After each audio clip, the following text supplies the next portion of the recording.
Assalamualaikum warahmatullahi wabarakatuh. Salam sejahtera bagi kita semua.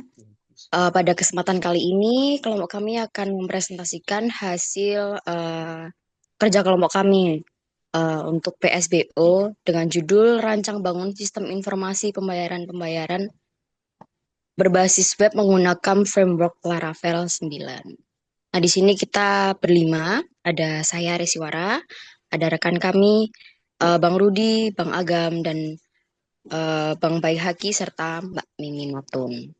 Untuk mempersingkat waktu langsung saja kita menuju slide pertama yang akan dijelaskan oleh Mimi Matun. Baik, saya Mei Minatun. Di sini saya akan mempresentasikan tentang latar belakang masalah. Saya akan menjelaskan latar belakang masalah dari penelitian yang kami lakukan.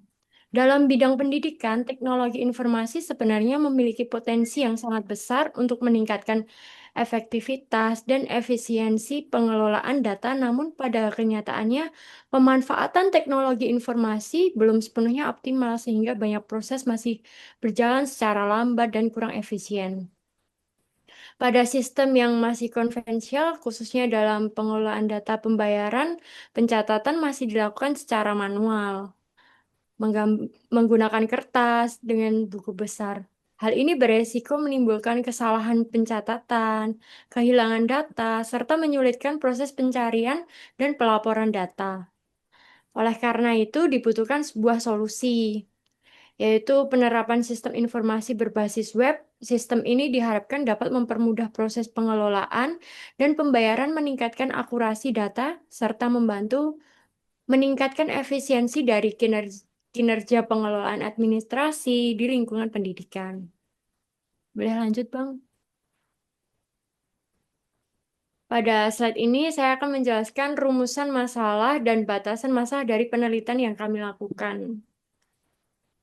Rumusan masalah berdasarkan kondisi saat ini, sistem informasi pembayaran di SMK Sunan Gunung Jati Karawang masih belum berjalan secara optimal. Oleh karena itu, rumusan masalah yang diangkat adalah bagaimana sistem informasi pembayaran yang berjalan saat ini, serta bagaimana solusi yang dapat untuk menyelesaikan permasalahan pengelolaan data pembayaran yang masih dilakukan secara konvensional. Selanjutnya, batasan masalah. Agar penelitian lebih terarah dan fokus, maka dilakukan beberapa pembatasan. Sistem yang dibangun hanya dengan untuk proses input data siswa, pengelolaan data siswa, serta pengelolaan laporan pembayaran. Dari sisi teknologi, sistem dikembangkan menggunakan Laravel 9 dan PHP. Sedangkan untuk metode pengembangan digunakan UML sebagai alat perancangan sistem dan metode waterfall sebagai metode pengembangan perangkat lunak. Dengan adanya batasan ini diharapkan penelitian dapat berjalan secara terstruktur dan menghasilkan sistem yang sesuai dengan kebutuhan. Kemudian untuk menjelaskan tujuan dan manfaat dari penelitian yang kami lakukan, pertama tujuan penelitian. Tujuan dari penelitian ini adalah mengembangkan sistem informasi pembayaran yang berjalan di SMK Sunan Gunung Jati Karawang agar menjadi lebih terstruktur dan terkomputerisasi. Selain itu, sistem pengembangan diharapkan dapat mengoptimalkan proses pembayaran, sehingga transaksi dapat berjalan lebih cepat, akurat, serta dapat mengurangi tingkat kesalahan dalam pengelolaan data pembayaran siswa. Selanjutnya, manfaat penelitian. Bagi sekolah, sistem ini dapat membantu mempercepat pengelolaan data pembayaran secara otomatis tanpa harus melakukan pencatatan dan rekapitulasi secara manual. Menggunakan buku sehingga pekerjaan administrasi menjadi lebih efisien. Bagi penulis, penelitian ini dapat menambah wawasan dan pengetahuan khususnya dalam perancangan dan pengembangan sistem informasi, pembayaran berbasis web. Sedangkan bagi universitas, hasil penelitian ini diharapkan dapat menjadi referensi atau bahan acuan untuk penelitian selanjutnya yang berkaitan dengan pengembangan sistem informasi pembayaran berbasis web. Dengan demikian, penelitian ini diharapkan memberikan manfaat baik secara praktis maupun akademis.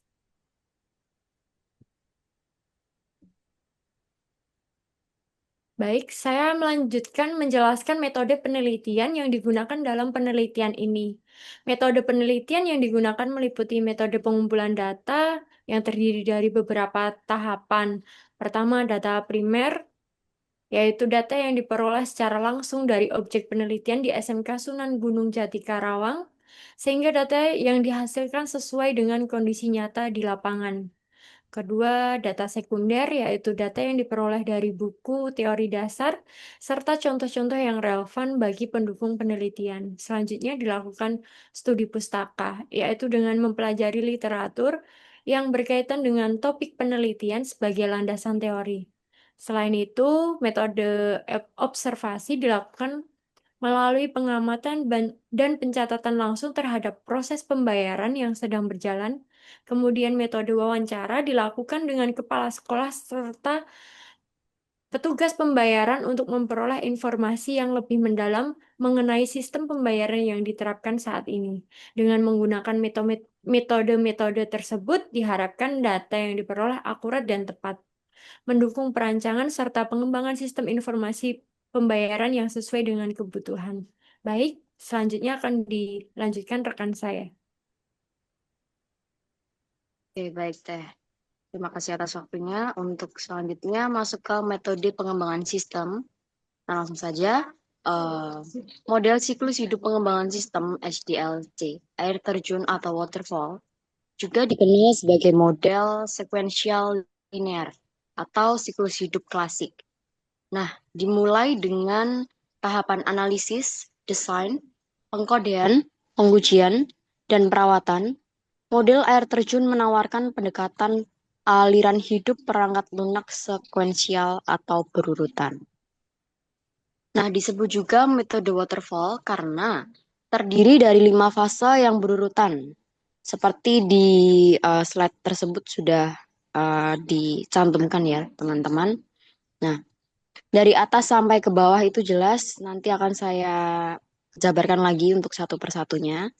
Nah, tahapan 5 fase tersebut diantaranya adalah analisis, lalu desain, pengkodean, pengujian, serta pemeliharaan. Nah, di sini analisis sendiri adalah mempersiapkan dan menganalisa kebutuhan dari software yang akan dibuat. Informasi dapat berupa hasil wawancara, studi literatur, dan observasi. Nah, untuk yang kedua adalah desain. Desain sendiri adalah pembuatan desain aplikasi sesuai eh, dari sebelum pembuatan kode program atau coding. Nah, dilakukan sehingga memiliki gambaran jelas mengenai tampilan atau antarmuka software. Perancangan fungsi internal dan eksternal di setiap algoritma juga terkait struktur data dari dan arsitektur software. Nah, yang ketiga adalah pengkodean, yaitu coding. Proses menerjemahkan perancangan desain ke dalam program perangkat lunak. Hasil dari tahap ini adalah program komputer sesuai dengan desain yang telah dibuat pada tahap desain atau tahap sebelumnya. Nah, untuk yang tahap ketiga adalah tahap pengujian. Testing adalah proses eksekusi program atau sistem secara intens untuk menemukan error. Uji coba dilakukan dengan menggunakan metode black box. Nah, yang kelima atau tahap yang terakhir adalah pemeliharaan atau perawatan. Nah, tahap terakhir adalah pengoperasian dan perbaikan dari aplikasi jika terdapat kesalahan setelah digunakan oleh user. Nanti akan muncul kalau kodenya salah atau ada kesalahan akan muncul error. Nah, di sebelah kanan itu adalah kelebihan serta kekurangan. Untuk kelebihannya adalah waterfall merupakan metode pengembangan paling handal dan banyak digunakan. Dan umumnya digunakan adalah metode waterfall.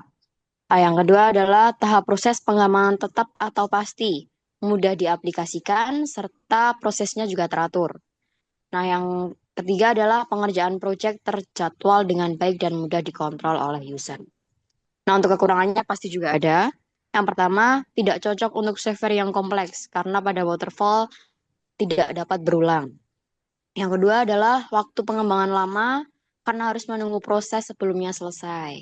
Jadi step by step.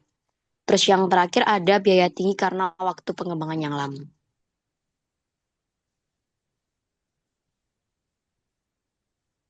Nah, untuk slide berikutnya adalah landasan teori. Langsung saja penelitian terdahulu ya. Di sini ada website pembayaran, PHP, framework Laravel, MVC, UML database, dan MySQL. Website sendiri adalah halaman informasi yang disediakan melalui jalur internet sehingga dapat diakses di seluruh dunia. Nah, untuk pembayaran adalah iuran bulanan yang merupakan kewajiban siswa di sekolah untuk memperlancar kegiatan pembelajaran. Untuk PHP sendiri yang kita gunakan, PHP sendiri merupakan bahasa pemrograman open source yang sangat cocok untuk pengembangan web dan dapat digabungkan ke dalam HTML. Nah, framework Laravel yang kita gunakan itu adalah berbasis PHP yang open source dengan konsep model view controller dan menekankan kesederhanaan dan fleksibilitas. MVC adalah pendekatan perangkat lunak yang memisahkan aplikasi logika dari presentasi.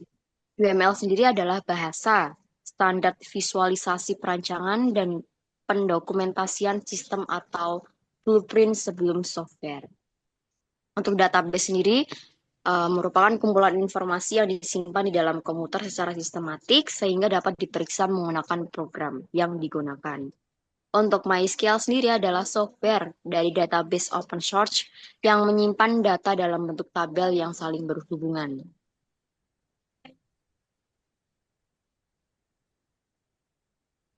Di sini kita bisa melihat analisis sistem berjalan. Sebentar.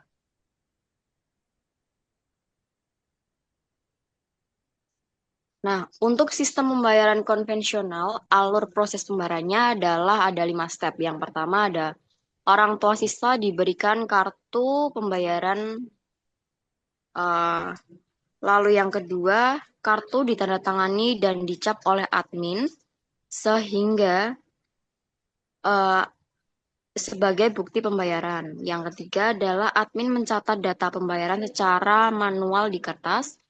Dan keempat, setelah setiap bulan dilakukan perekapan data untuk dijadikan laporan. Dan yang terakhir adalah laporan diberikan kepada komite sekolah untuk dievaluasi. Nah, pada analisis sistem berjalan ini kami mendapatkan masalah-masalah ya yang pastinya. Yang pertama adalah pengelolaan data manual membutuhkan waktu yang lama, tidak efisiensi waktu. Dan yang kedua, rentan terhadap kesalahan manusia atau human error. Yang ketiga, sulit untuk melacak riwayat pembayaran karena manual dalam bentuk kertas, memungkinkan untuk dokumen-dokumen yang hilang, seperti itu. Dan yang keempat, ada tidak efisien dalam membutuhkan waktu, membutuhkan banyak kertas, seperti yang saya sampaikan sebelumnya.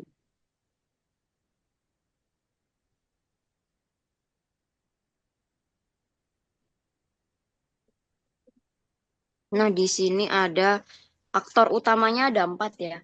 Ada admin, kepala sekolah, orang tua, dan siswa sendiri. Lalu untuk kebutuhan fungsional, admin mempunyai kebutuhan pengelola data siswa, guru, dan pembayaran. Untuk kepala sekolah sendiri memantau laporan keuangan.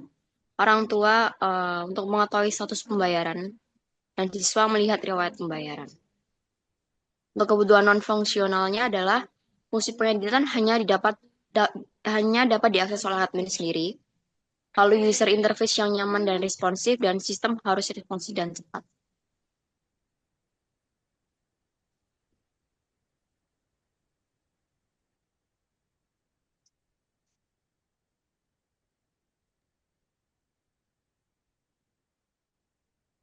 Ya, silakan Bang.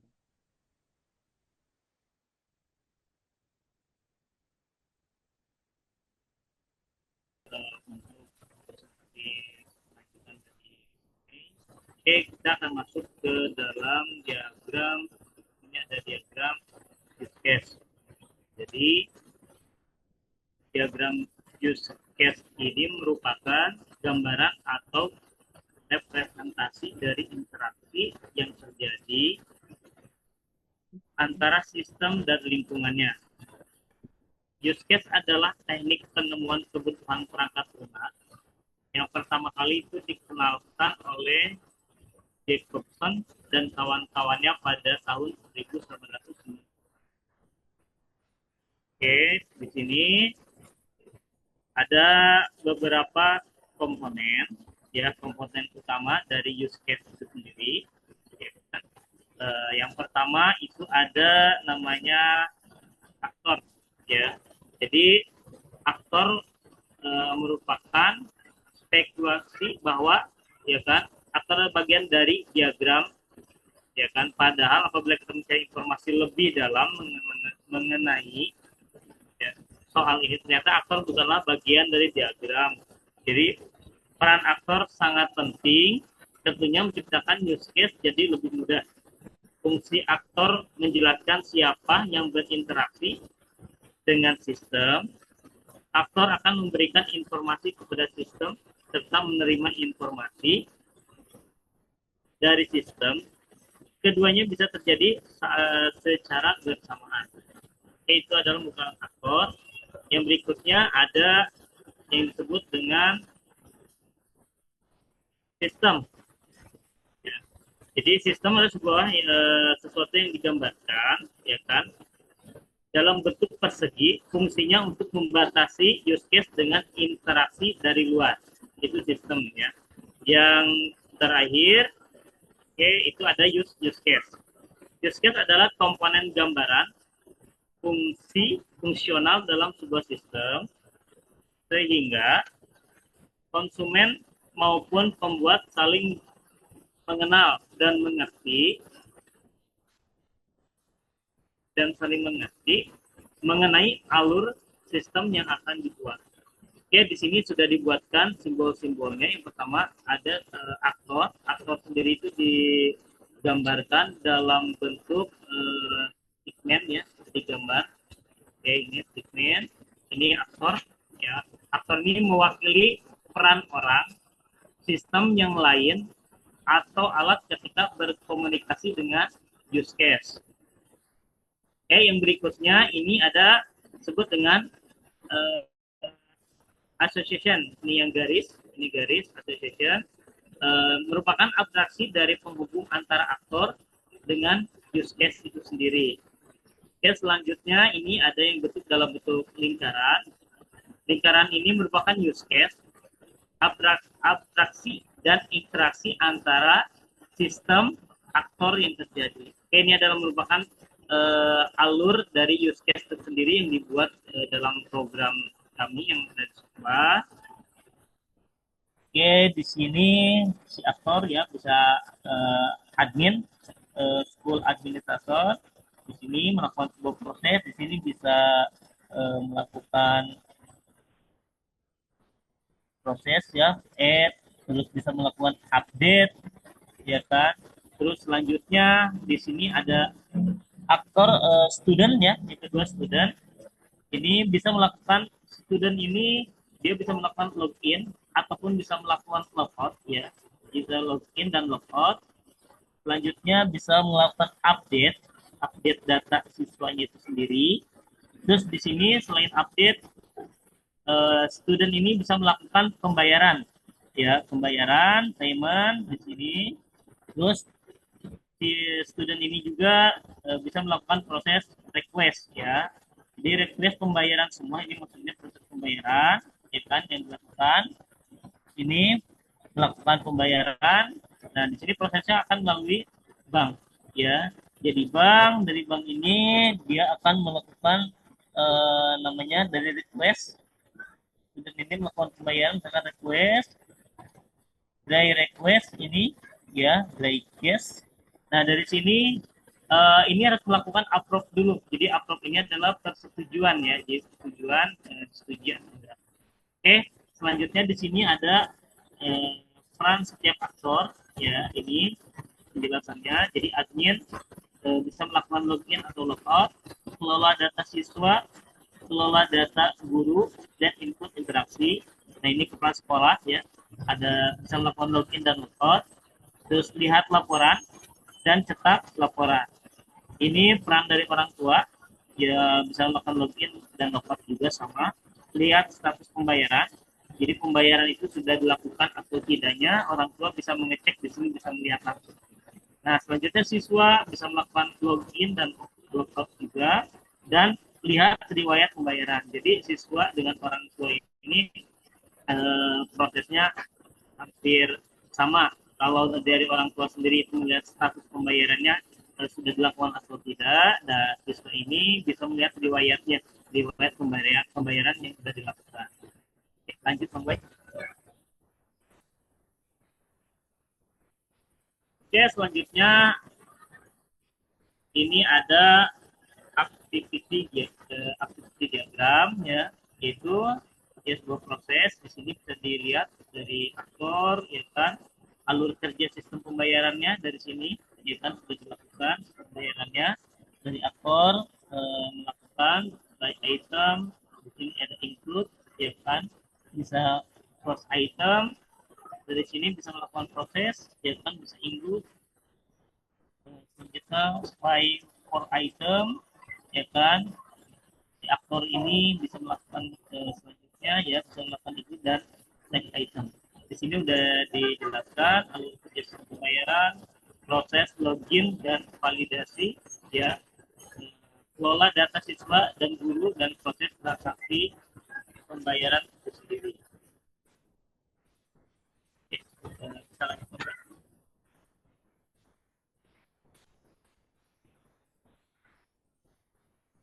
Oke, selanjutnya di sini ada yang disebut dengan kelas diagram. Oke. Jadi di sini sudah ditentukan diagramnya, ada kelas.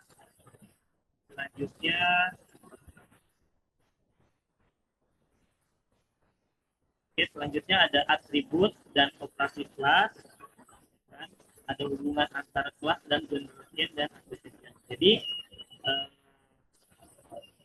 kelas diagram ini adalah struktur dari unit modeling dalam UML, ya, jadi yang menggambarkan struktur statis suatu sistem dengan memvisualisasikan kelas-kelas, atribut data, metode fungsi dan hubungan antar kelas tersebut, berfungsi sebagai cetak biru untuk sistem berorientasi antar objek. Jadi kita bisa lihat dari sini gambarannya, prosesnya seperti ini. Ya, ini adalah kelas diagram yang dalam proses pembayaran yang dilakukannya. Bisa dilihat dari strukturnya, ya, for payment management sistemnya. Dan sini melakukan semua proses, bisa data akses, dari data akses melakukan payment mode, ya. Selanjutnya di sini bisa menggunakan enkripsi, ya kan. Di sini ada security, dan security ini berikan password, ya kan. Passwordnya di sini ada password. Oke, ini strukturnya. Dan terakhir nanti ketika ini bisa di sini adalah proses berhentinya sebuah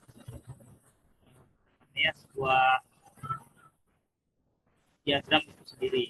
Oke, Bang bisa lanjut, sampai. Oke, selanjutnya ada yang disebut dengan frekuensi diagram.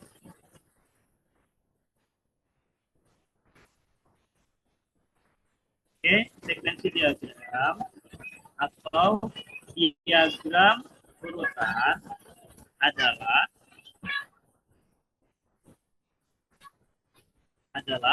sebuah diagram yang digunakan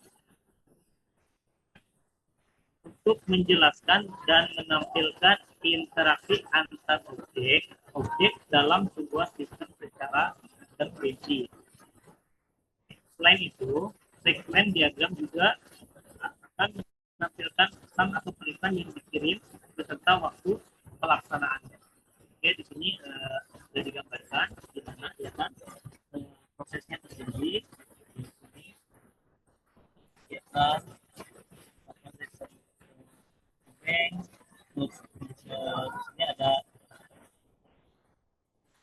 pie chart, ya kan, dan dari pie chart untuk izin untuk melanjutkan presentasi dari Bang Agam. Assalamualaikum warahmatullahi wabarakatuh. Selanjutnya ada implementasi sistem. Ya, jadi implementasi sistem adalah gambaran dari website yang kelompok kami buat. Gambarannya mulai dari login sampai nanti ke hasil akhirnya. Untuk yang pertama ini ada halaman login. Di situ di halaman login itu kita bisa input username dan password. Kemudian validasi data login, redirect ke dashboard sesuai role. Terus ada halaman dashboard, statistik data siswa, ringkasan transaksi pembayaran, grafik pembayaran bulanan. Nah, saya akan coba untuk tampilkan demonya dari implementasi sistem dari halaman login ini dan juga dashboardnya. Sebentar, saya share screen. Berarti ke sini. Ya, ini adalah halaman awal dari website kelompok kami. Jadi di sini ada apa ya, kayak tampilan awal aja, belum ke dashboard, tapi tampilan awal aja untuk menuju ke bagian loginnya. Basic, kayak di sini kalau bisa dilihat ada tampilan nama sekolahnya, maksudnya selamat datangnya di sekolah saya gitu, sistem informasi manajemen sekolah terpadu, yang dimana website ini tuh mengelola transaksi keuangan dan manajemen data, termasuk nantinya ada data guru, siswa, kemudian kepala sekolah di dalam. Setelah itu kita bisa login. Sini ada button login. Ya, nah, di sini masuk ke area loginnya. Seperti yang tadi di slide PPT awal. Slide PPT awal itu dijelaskan bahwa login itu disertai dengan input username dan password. Nah, di sini input username dan password ada 4 role. 4 role yang kita pakai, yaitu admin, kemudian kepala sekolah, kemudian siswa, dan juga orang tua. Dan masing-masing role ini berbeda pula hak aksesnya. Ya, hak aksesnya itu berbeda-beda. Jadi admin ini bisa mengontrol seluruhannya, termasuk transaksi, yang nantinya saya akan jelaskan lebih lanjut. Transaksi, kemudian data-data seperti guru dan juga data-data siswanya. Langsung saja masukkan. Di sini username-nya adalah admin, password-nya adalah admin juga.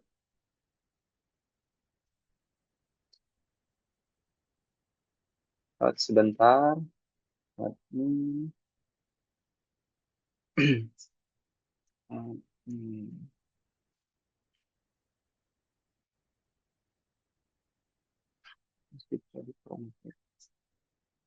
Ya, nah syarat paling utama untuk kita login adalah username dan password yang betul. Dan ini adalah halaman dashboard dari website kelompok kami untuk role user admin. Ya, dashboardnya seperti ini. Ya, ada jumlah siswa di sini secara garis besar ya, belum detailnya. Ada jumlah guru, ada transaksi tercatat. Di bawahnya ada semacam kayak kolom yang menjelaskan rincian singkat saja terkait transaksi di website sekolah ini. Seperti itu. Dan kalau kita geser ke kanan, itu ada data siswa, geser ke kanan lagi ada data guru, kanan lagi transaksi, kemudian laporan. Oke, saya balik lagi ke PPT-nya. Nah, berikutnya kita melihat halaman data siswa dan halaman data guru, di mana halaman data siswa itu tampilannya tampilan data tabel siswanya, disertai dengan fitur CRUD, ya bisa tambah, bisa edit, hapus, dan lain sebagainya. Kemudian bisa melakukan pencarian atau filter data. Kemudian ada halaman data guru, di data guru itu ada tampilan data tabel guru, kemudian kita bisa kelola data guru tersebut, kita bisa tambah, kita bisa kurangi, kita bisa edit namanya, dan lain sebagainya. Dan kita bisa hapus tentunya. Langsung saja untuk demonya, kita balik lagi ke aplikasinya. Ya, sini data siswa, sesuai dengan slide tadi, kita bisa melakukan aksi untuk tambah siswa atau edit atau hapus. Saya contohkan, misalkan kita mau menambahkan siswa, namanya Pak Yanuar. Kelasnya misalkan kelas 10. Nomor induknya 1220146. Username-nya kita pakai di sini Yanuar. Passwordnya misalkan Yanuar 123. Kita bisa pilih wali kelasnya siapa. Kemudian kita simpan. Oh, sebentar. Salah lagi.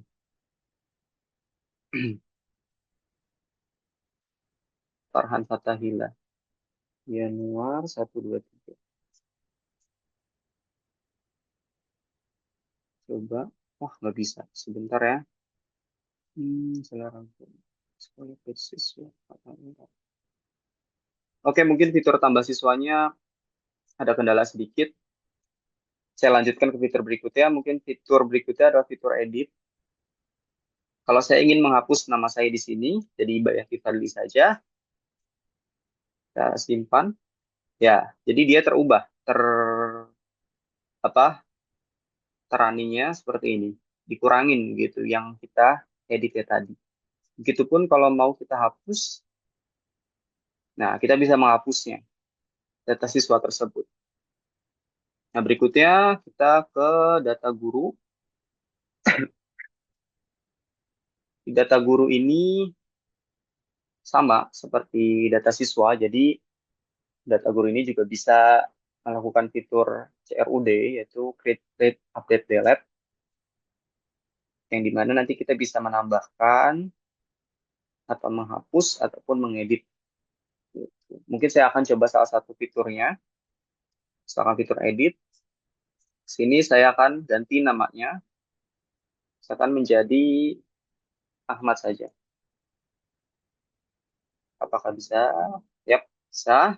Sini terganti ya, guru dengan nama Ahmad, sarjana teknik. Gitu. Coba kalau hapus, apakah bisa? Yap, masih ada kekurangan lagi. Jadi kurang lebih seperti itu fiturnya untuk data guru. Nantinya bisa hapus, bisa edit, bisa juga ditambah. Seperti itu. Jadi fitur data guru dan data siswa nantinya saling berhubungan. Karena kalau kita lihat di sini, untuk menambahkan data siswa, kita harus memilih wali kelas si gurunya. Ya, dan begitu pun nggak bisa kalau misalkan tidak ada data guru di sana. Otomatis nggak bisa menambahkan data siswa. Oke, saya akan balik lagi ke PPT-nya.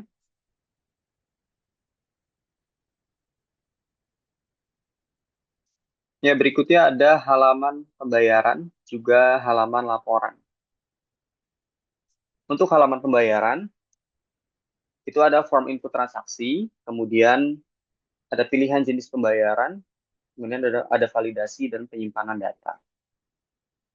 Kemudian di halaman laporan ini ada tampilan laporan pembayaran, kemudian ada filter berdasarkan waktu tanggal yang kita inginkan, kemudian ada fitur dari cetak laporan.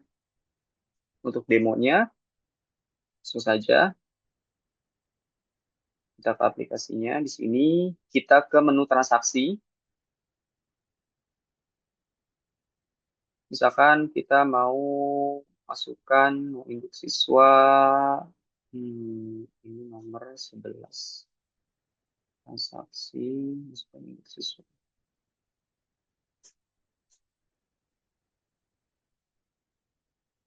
Nah, untuk menginput transaksi kita harus tahu. Kita harus tahu yang namanya ID siswa. Nah, ID siswa ini kita lihat dari mana? Kita bisa melihatnya di database. Ya, coba saya buka database-nya untuk melihat ID siswa. yang ingin kita tambahkan pembayarannya. Harus sedang login. Dan juga di laporan transaksi ini ada beberapa jenis pembayaran. Ya, jadi nggak satu pembayaran saja.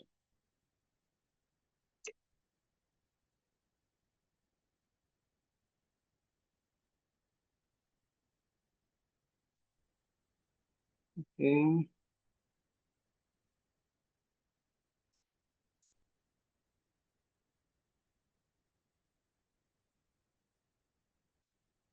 Oke.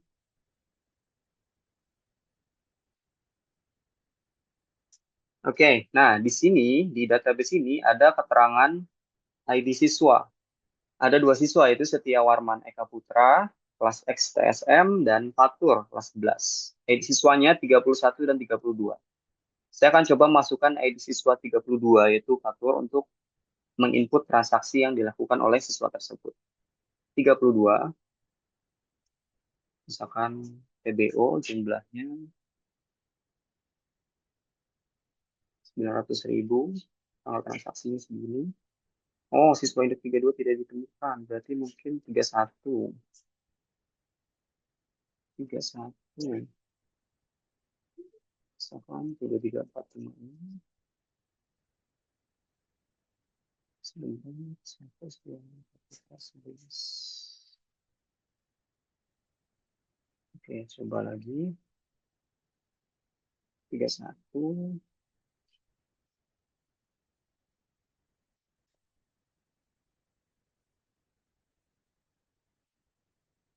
Ada 31 tidak ditemukan. Sebentar. Mungkin ID kelas. ID wali kelas mungkin. Coba. Ya,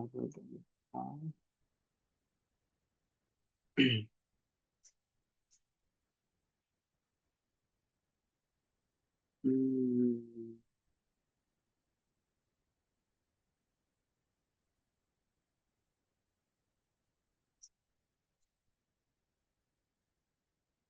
Satu, dua, tiga, empat, lima. Transaksinya. Tidak bisa. Bisa. Saya akan cek lagi coba untuk database-nya. Sepertinya database-nya satu lagi. Oke.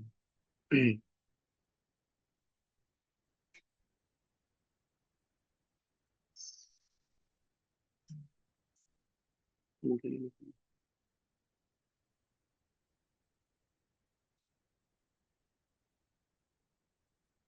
Coba BI 345. Ya, mohon maaf, tadi berarti bukan ID siswanya, yaitu lebih tepatnya ini. eh, apa? Kalau di database itu data, Nomor induk. tiap nomor induk, terima kasih. Nomor induk dari siswanya. Ya, jadi ketika kita mau menginput transaksi, kita harus menginputkan nomor induk. Supaya apa? Supaya nanti sistem ini bisa bisa mendetek siapa yang mau membayar, siapa yang mau membayar transaksi pada waktu tersebut. Nah, untuk tadi saya sudah input salah satu murid dengan no induk siswanya itu dengan nama Setia Warmaneka Putra, jumlah pembayarannya 900.000, tanggalnya tanggal 21 bulan 12 tahun 2025. Seperti itu untuk eh, menu transaksinya.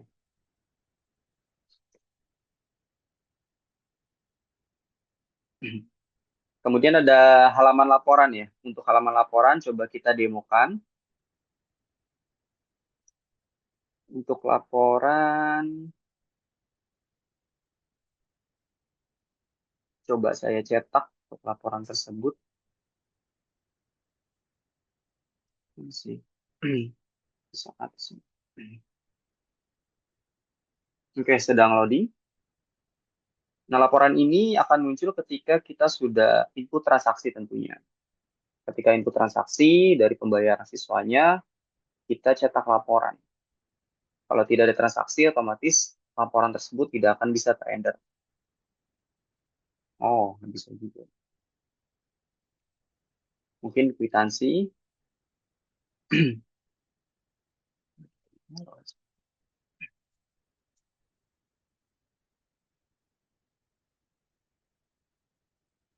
Nah, seperti ini laporannya. Ini adalah bukti pembayaran siswa dari Setiawarman Eka Putra. Yang tadi kita inputkan adalah BPO, pembayaran BPO tanggal 21 bulan 12 tahun 2025.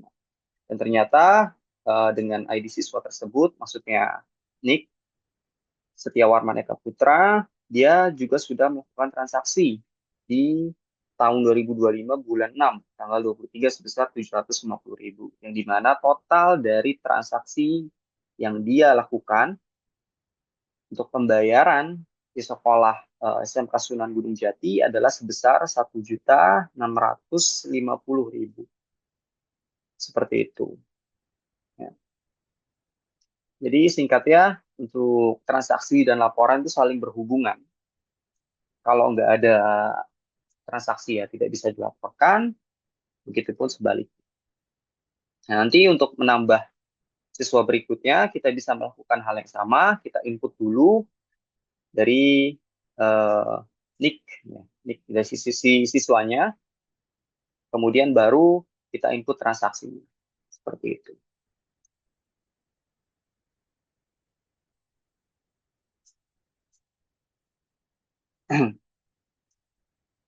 Oke, mungkin lanjutan dari demo aplikasi ini, selain dari admin, kita juga membuat user-user lain, yang dimana user-user ini sifatnya seperti pemantauan saja.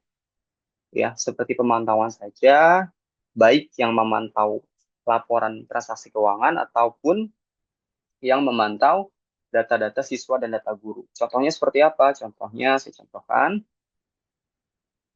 Kita balik lagi ke dashboard. Sini saya akan coba masukkan akun dari kepala sekolah.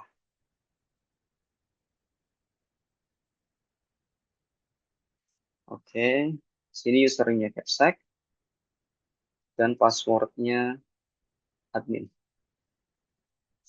Nah, di dashboard Capsec ini dia hanya punya 3 hak akses. Apa itu 3 hak aksesnya? Yaitu dia bisa melihat data siswa, data guru, dan laporan saja. Dia tidak bisa menginput transaksi, karena yang menginput transaksi hanya admin. Kalau kepala sekolah, tugasnya sebatas melihat pantauan laporan transaksi tersebut. Dan juga dia punya hak akses dalam mengelola data guru dan data siswa. Seperti itu.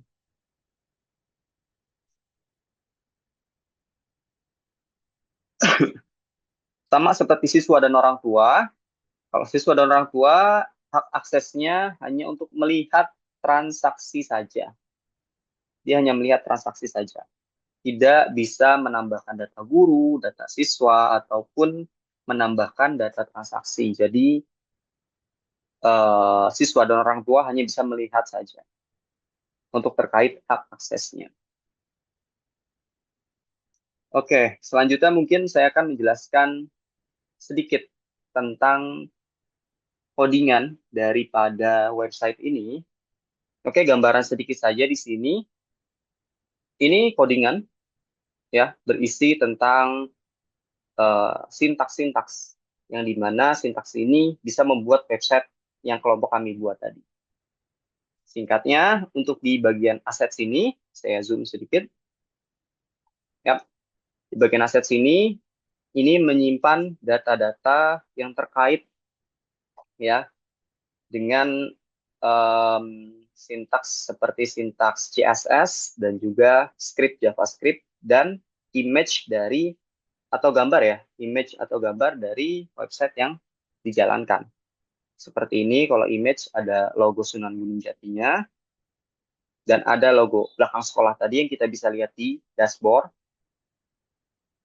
Dan ada logo Sunan Gunung Jati yang berbentuk PNG.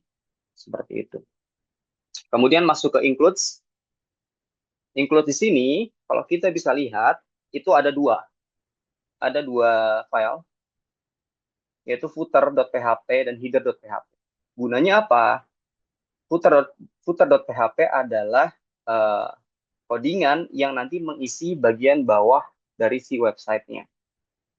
Ya, contohnya seperti apa? Kita balik lagi ke websitenya. Kalau kita login admin, kemudian password admin. Nah, kita lihat di bawah footer ini ada tulisan website sekolah 2025, kemudian logo C. Itu sesuai dengan codingan footer ini, website sekolah dengan data dan tahun yang sekarang, seperti itu. Ya, itu sesuai. Jadi footer apa-apa yang ditaruh di bawah website. Next ada header, kebalikan dari footer. Header ini adalah yang kita taruh di atas dari websitenya.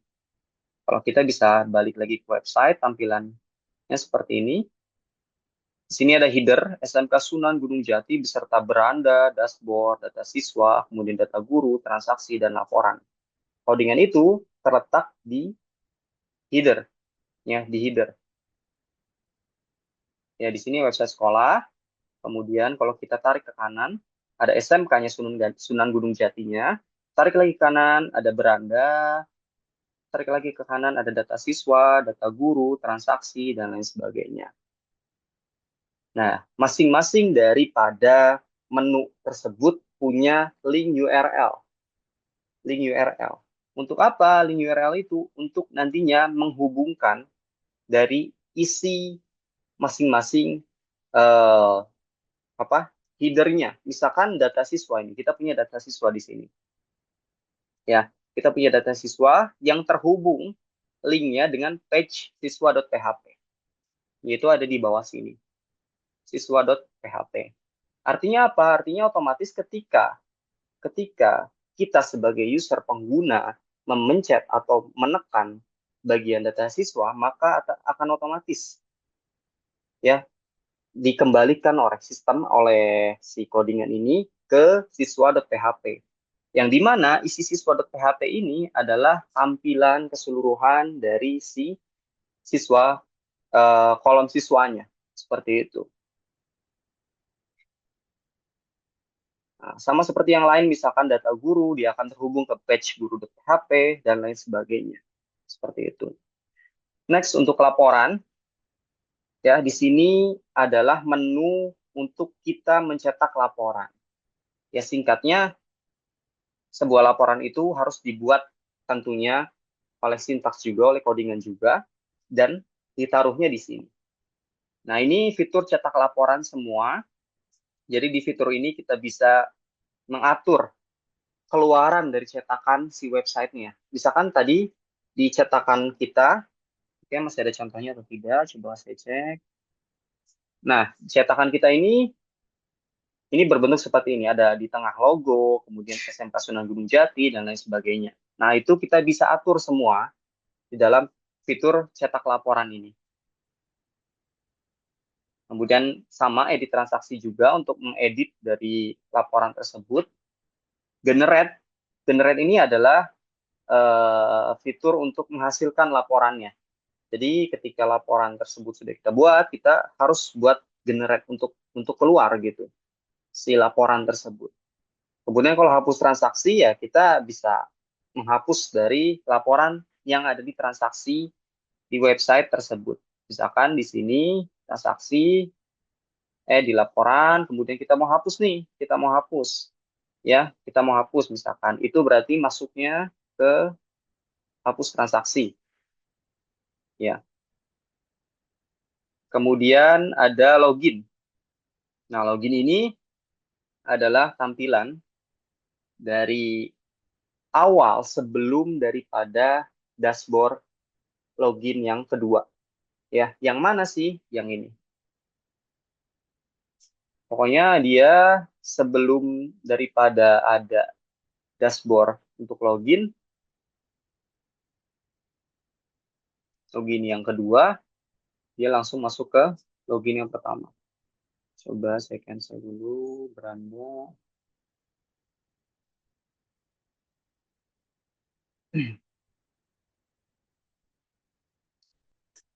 Oke, coba saya tampilkan.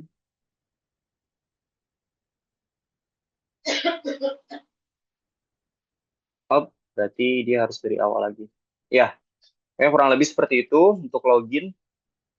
Fungsinya untuk tampilan daripada login. Logout juga seperti itu sama. Kemudian ada page. Page ini mewakili tampilan-tampilan di mana tampilan ini berhubungan dengan tabel role atau hub user yang bisa diakses. Misalkan Capsec, ya berarti isinya semua daripada dashboard Capsec. Kalau dashboard orang tua, berarti isinya semua daripada dashboard orang tua. Kalau siswa, isinya semua daripada dashboard siswa. Kemudian ada dashboard PHP, yang dimana dashboard ini adalah dashboard awal daripada website tersebut. Ada guru, ada siswa, .php, ada transaksi, yaitu semua juga tampilan-tampilan daripada user role, siswa, guru, dan transaksi. Seperti itu. Dan yang terakhir, yang paling penting adalah untuk menghubungkan dari website ini kepada database, itu ada di config.php. Kalau kita bisa lihat di sini, kita pakai localhost, yaitu MySQL di phpMyAdmin, dengan user root, tapi tidak ada passwordnya. Dan database yang dipakai adalah sekolah DB. Kalau kita bisa lihat database-nya, ya, yang ini, sekolah DB. Jadi database sekolah_db ini terhubung daripada website kita di codingan config.php. Seperti itu. Oke, mungkin untuk demo dari aplikasi dan juga penjelasan codingan cukup seperti itu. Kurang lebihnya mungkin akan dilanjutkan oleh teman saya, Bang Rudi. Terima kasih. Assalamualaikum warahmatullahi wabarakatuh. Oke, terima kasih Bang Bay. Assalamualaikum warahmatullahi wabarakatuh. Selanjutnya adalah terkait metode pengujian. Metode pengujian dari sistem tersebut, yakni metode black box testing ya.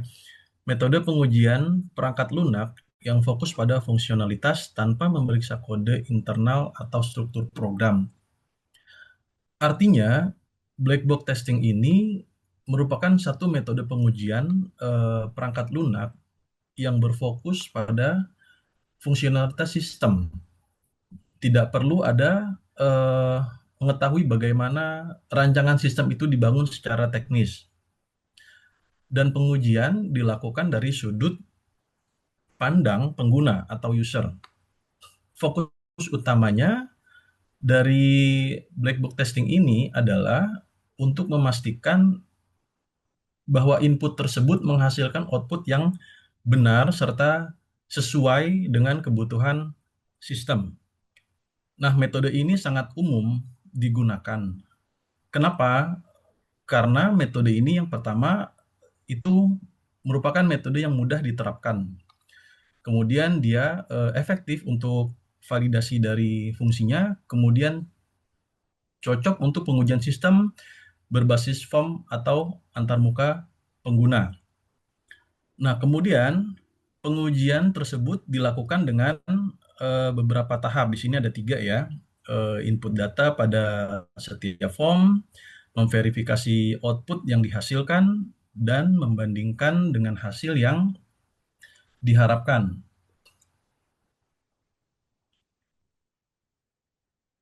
Input pada setiap form tersebut artinya Input pada setiap form tersebut artinya di mana setiap form ini dalam sistem diuji dengan memasukkan data. Nah, data itu bisa berupa data valid maupun data tidak valid. Tujuannya apa? Tujuannya adalah memastikan bahwa sistem dapat diterima input sesuai dengan ketentuan.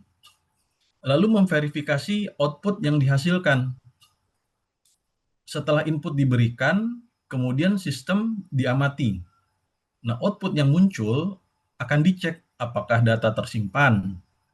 Yang kedua, misal pesan berhasil atau gagal muncul, atau proses berjalan sesuai dengan fungsinya.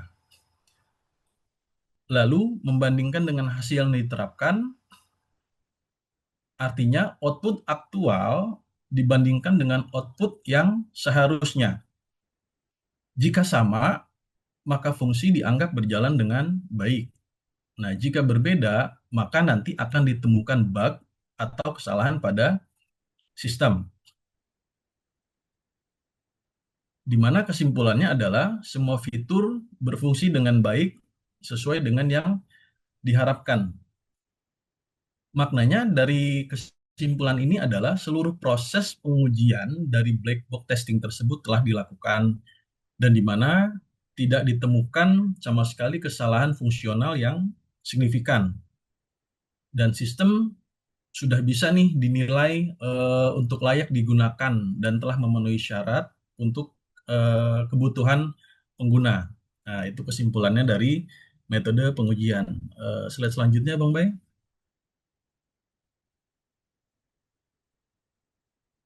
Oke, di sini ada tabel yang menjelaskan, yang menggambarkan dari hasil pengujian. Nah, struktur tabel di sini terdiri dari 6 kolom utama ya.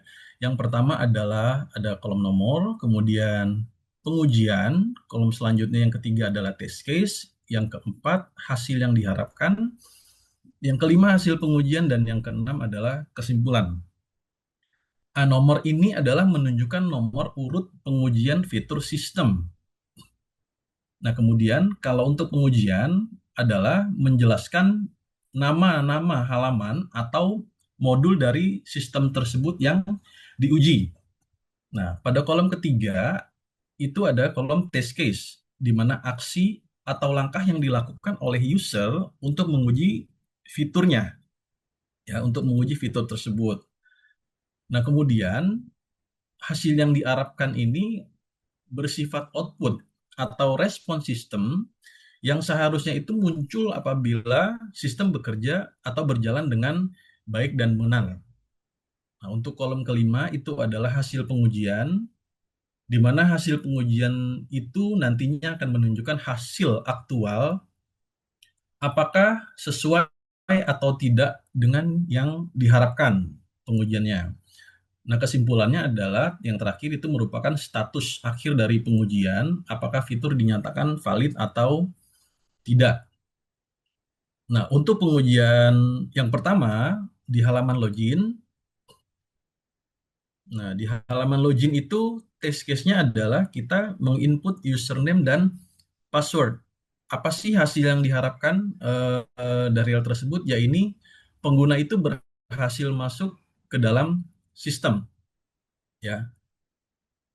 Kemudian hasil pengujiannya sesuai dan kesimpulannya valid. Artinya proses autentikasi berjalan dengan baik dan sistem mampu memverifikasi login pengguna. Nah, untuk pengujian halaman dashboard, test case-nya adalah tekan menu dashboard, di mana hasil yang diharapkan adalah sistem menampilkan total data siswa, data kelas, petugas, dan transaksi pembayaran.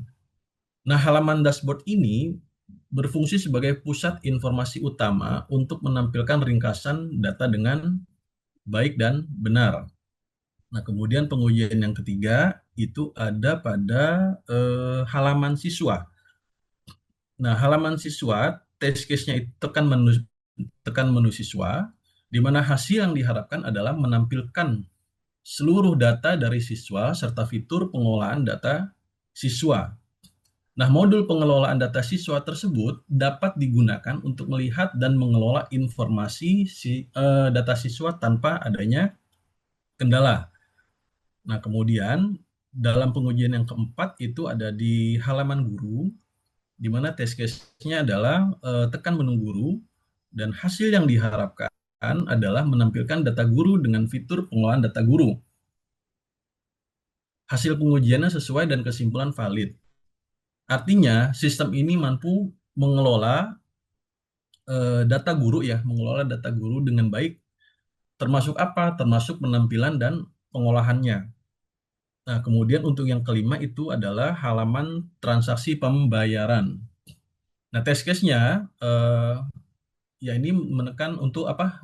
Tekan menu transaksi pembayaran, di mana hasil yang diharapkan adalah menampilkan data dan pengolahan transaksi pembayaran.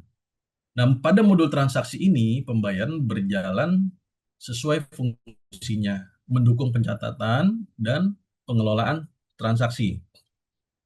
Nah, berdasarkan seluruh hasil pengujian yang ditampilkan pada tabel, ini menjelaskan semua fitur utama dari sistem tersebut itu berhasil diuji.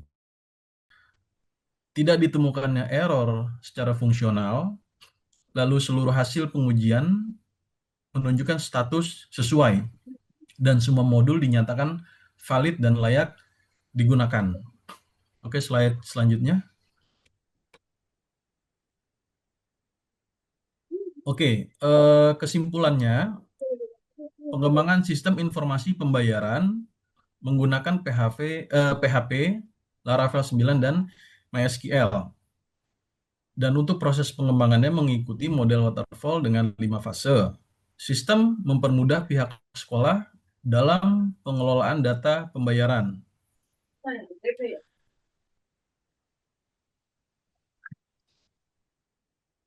Semua fitur telah diuji dengan black box testing dan berfungsi dengan baik.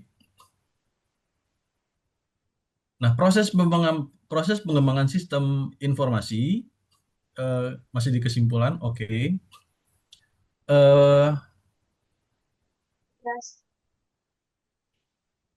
Di mana sistem informasi pembayaran tersebut dibangun menggunakan PHP sebagai bahasa pemrogramannya, pemrograman server side, Laravel 9 sebagai framework modern, di mana mendukung keamanan, efisiensi, juga struktur kode yang rapi, dan MySQL-nya sebagai sistem manajemen basis data. Nah, poin ini menjelaskan atau menegaskan fondasi teknologi yang dipakai di dalam pengembangan sistem. Nah, kemudian metodologi pengembangannya yaitu mengikuti model waterfall 5 fase, di mana waterfall ini dipilih sebagai pendekatan pengembangan sistem. Nah, model ini bersifat linear dan terstruktur. Biasanya itu terdiri dari 5 ya. Yang pertama itu analisis kebutuhan, kemudian rancangan sistem, implementasi, pengujiannya, dan pemeliharaan. Nah, poin ini menunjukkan bahwa proses dari pengembangan sistem dilakukan secara sistematis dan terencana. Nah, kemudian sistem ini mempermudah pihak sekolah dalam pengelolaan data pembayaran. Nah, ini adalah bagian dari manfaat sistem, di mana sistem informasi yang dibangun memberikan kemudahan operasional bagi pihak sekolah. Ya, ini terkait pengelolaan data pembayaran. Misalnya dia menjadi lebih apa? Menjadi lebih cepat, menjadi lebih terorganisir, kemudian mengurangi kesalahan pencatatan yang sebelumnya dicatat secara manual. Juga menunjukkan dari nilai guna dan dampak positif dari sistem yang dikembangkan. Nah, kemudian yang keempat, itu adalah pengujian sistem. Nah, pengujian sistemnya itu dilakukan menggunakan metode black box testing, yaitu fokus pada fungsi dari sistem tersebut dan menguji input serta outputnya tanpa melihat kode program. Hasil pengujian menyatakan bahwa seluruh fitur berjalan sesuai kebutuhan dan sistem siap digunakan. Nah, pada poin ini menegaskan keandalan dan kelayakan dari sebuah sistem. Oke, next. Nah, yang terakhir adalah saran ya. Ada 4. Yang pertama, pengembangan lebih lanjut dengan fitur-fitur terbaru untuk memperluas fungsional sistem. Artinya adalah sistem yang dibahas ini masih memiliki potensi untuk terus dikembangkan, ya, masih memiliki potensi untuk terus dikembangkan lebih baik. Penambahan fitur baru diharapkan dapat meningkatkan kemampuan dari sistemnya, kemudian menyesuaikan kebutuhan pengguna yang berkembang, dan membuat sistem itu lebih relevan dalam jangka panjang. Nah, untuk peningkatan tampilan antarmuka agar lebih menarik dan user friendly, ya ini bisa fokus pada yang namanya user interface atau UI dan user experience atau UX. Nah, tampilan sistem saat ini sudah berfungsi, tetapi masih diperbaiki, diperbaiki ya, agar lebih menarik secara visual, lebih mudah digunakan oleh pengguna dari berbagai latar belakang, dan mengurangi kesalahan penggunaan atau user error. Nah, yang ketiga, penambahan fitur lupa password pada halaman login. Nah, penambahan fitur lupa password pada halaman login ini menunjukkan sebuah perhatian pada apa? Pada kenyamanan dan keamanan pengguna. Fitur ini penting. Kenapa? Karena membantu pengguna yang lupa kata sandinya. Ya, jadi pengguna yang lupa kata sandi ini dia bisa mengingat. Kemudian mengurangi ketergantungan pada admin, meningkatkan pengalaman pengguna dalam mengakses sebuah sistem.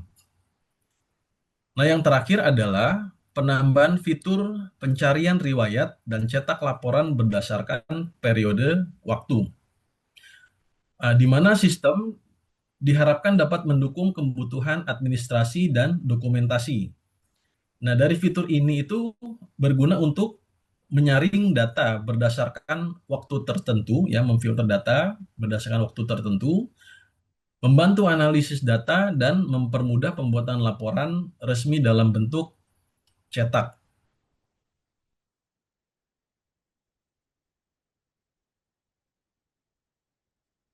Oke, slide sudah selesai. Terima kasih atas perhatiannya.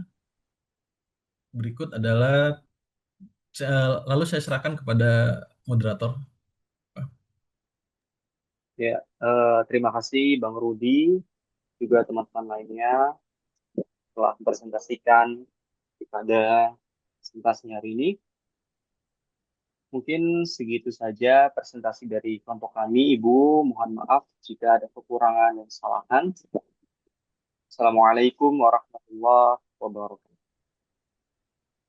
Assalamualaikum. Waalaikumsalam. Waalaikumsalam.